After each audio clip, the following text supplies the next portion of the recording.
$53 million for a West Texas wind farm. Soluna is vertically integrating, and the press release actually said immediately accretive. My former banker heart is fluttering. Oh, please. You just love when they capitalize adjusted EBITDA. I see 150 megawatts of pure execution risk. The real execution risk is buying a carpet company. Mohawk just got completely stonewalled by New Zealand regulators. We are definitely dissecting that carpet drama. But first, we need to talk about this massive 42% surge in bank deals. The rundown. I am telling you, the bankers are finally waking up. Look at this new Deloitte report. Bank deal volumes are up 42.5% this year. Regulatory easing is a hell of a drug. It really is. And the average fintech deal is hitting almost $2 billion now. Granted, global payments dropping $24 billion on WorldPay completely skewed the curve, but the momentum is real. Sure, the big flashy deals are back, but look at where the actual smart, quiet money is going. Smith's Group just bought DRC Heat Transfer for £164 million. A radiator company, thrilling. Extremely thrilling when you realize it is entirely a data center play. They paid 10 times DRC's projected 2025 adjusted earnings, not trailing. Projected. 10 times forward earnings for a hardware manufacturer is steep. You really think making fans for servers is worth a software multiple? When AI chips run hot enough to fry an egg? Absolutely. The picks and shovels of the AI boom are cooling systems. Speaking of AI, Trimble just bought Document Crunch, which, by the way, sounds like a terrible breakfast cereal. It is an AI risk management tool for construction. Trimble is plugging it into their project ecosystem. I read the release. It is a sea of buzzwords. See, I actually love this. Construction is notorious for brutal contract disputes. Using an AI to scan a 500-page vendor agreement for liability traps, that is a killer use case. I need to see if the AI actually catches the bad clauses or just hallucinates a force majeure out of thin air. I do not trust it yet. Oh, come on. It is better than a tired paralegal at 3 a.m. I will take the paralegal. At least you can yell at them. Fair enough. Let me pivot to some real drama. Down in New Zealand. The carpet cartel. The carpet cartel. Mohawk Industries is trying to buy Bremworth Limited. The New Zealand Commerce Commission was supposed to approve it today. Instead, they drop a statement of unresolved issues and push the deadline to May 2026. Wait, really? May 2026? That is a massive delay. Regulators do not mess around with their wool blends down there. That deal is dead. No buyer is keeping their financing locked up for 2 years to buy a rug manufacturer. Exactly. Deal fatigue will kill it by Christmas. But you know what people will not wait 2 years for? Do not do a weather transition. The winds of change in West Texas. Soluna Holdings just closed their $53 million play for the Briscoe Wind Farm. They are claiming it is immediately accretive for their year-one EBITDA. I have the projections right here. The big one. $53 million for 150 megawatts of West Texas wind. I have to admit, when I first saw the Soluna Holdings press release this morning, I did a double take. Because it is cheap, or because a data center company is suddenly in the turbine business? Because they use the phrase immediately accretive in the second sentence. You know how I feel about that. Oh, I know exactly how you feel, but look at the big picture here. Soluna buying the Briscoe Wind Farm is textbook vertical integration. Power is the new gold for data centers. You control the power, you control your destiny. $53 million is a rounding error if it secures your pipeline. Sure, the narrative sounds great, but let us look at the actual wording. They are promising year-one adjusted EBITDA benefits. Adjusted, Nate. Whenever a company capitalizes adjusted EBITDA in a press release about a wind farm, I immediately start looking for the bodies in the footnotes. Spoken like a true journalist. But as a recovering banker, let me defend my favorite metric. Adjusted EBITDA is just corporate duct tape. It holds the projection together while the actual integration happens. Corporate duct tape. That is exactly what I'm worried about. You do not fix a 150 megawatt energy grid with duct tape. Running a wine farm in West Texas is not the same as plugging in a rack of servers.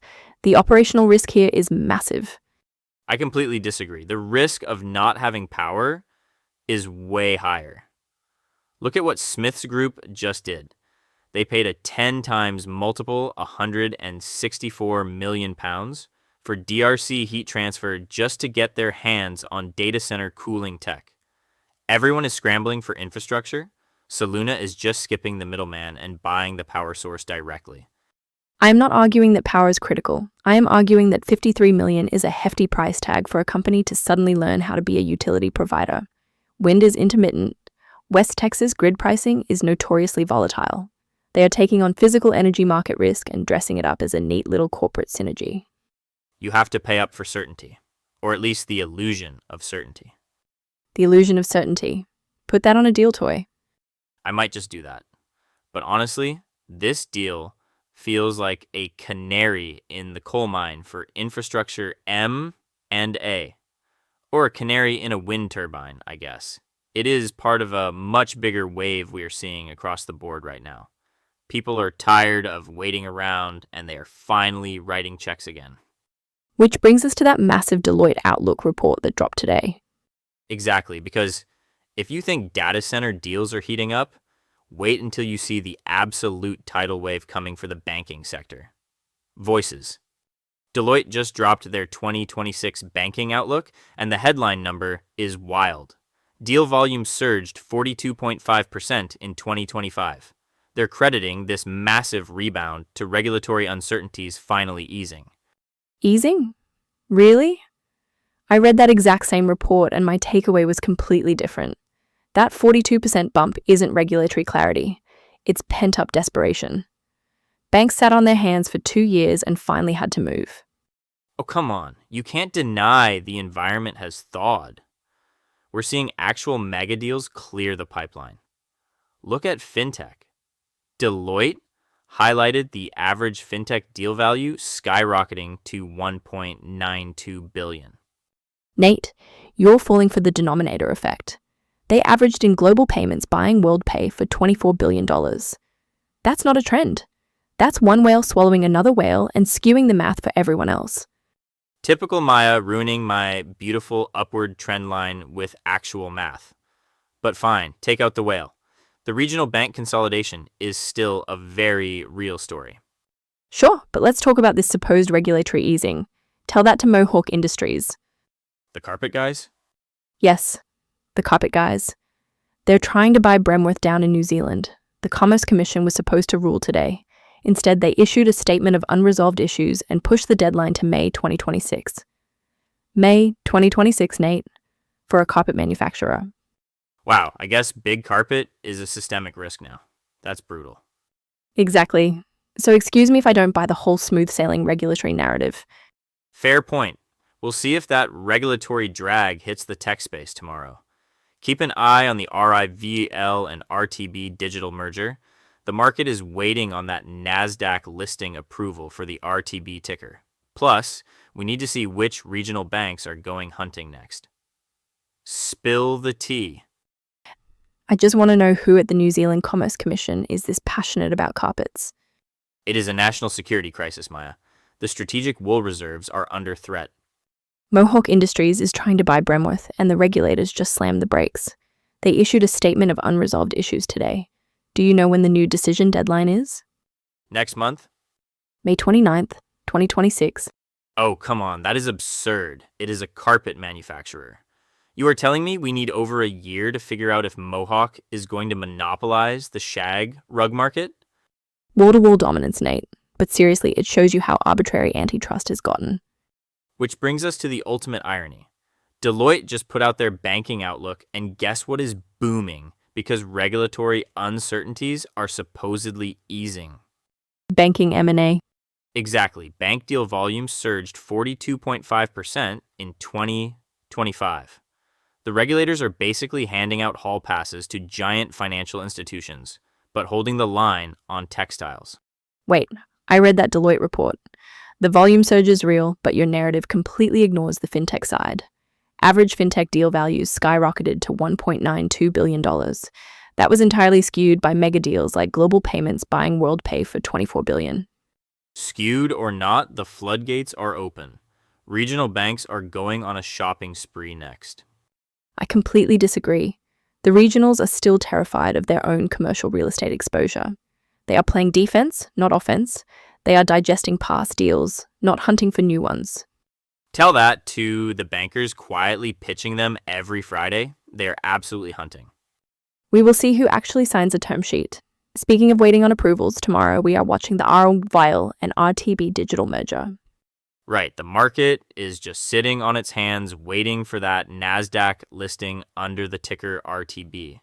Let us hope the exchange moves faster than the New Zealand carpet police. Next up, Soluna is dropping $53 million into the Texas grid. Tomorrow's radar. That is... Deloitte is calling a 42.5% surge in bank deal volumes next year. They think the regulatory clouds are finally clearing. Oh, come on. Clearing? Did they completely miss the Mohawk and Bremworth mess in New Zealand today? That's carpet manufacturing, Maya. You're comparing area rugs to regional banks. Regulatory red tape is a universal export. The Commerce Commission just slapped Mohawk with a statement of unresolved issues, pushed the deadline all the way out to May 2026. Fair, but look at fintech. The numbers don't lie. Average deal values hitting almost $2 billion. Global payments dropping $24 billion for WorldPay. The M&A bankers are finally earning their keep again. We'll see if the regulators actually let them close. Meanwhile, I'm watching the NASDAQ tomorrow. The Rivil and RTB digital merger. Exactly. Just waiting to see if that RTB ticker actually goes live, or if we get another last-minute footnote delaying the whole thing. I'll bet you a coffee it trades by noon. We'll track that and the rest of the market tomorrow.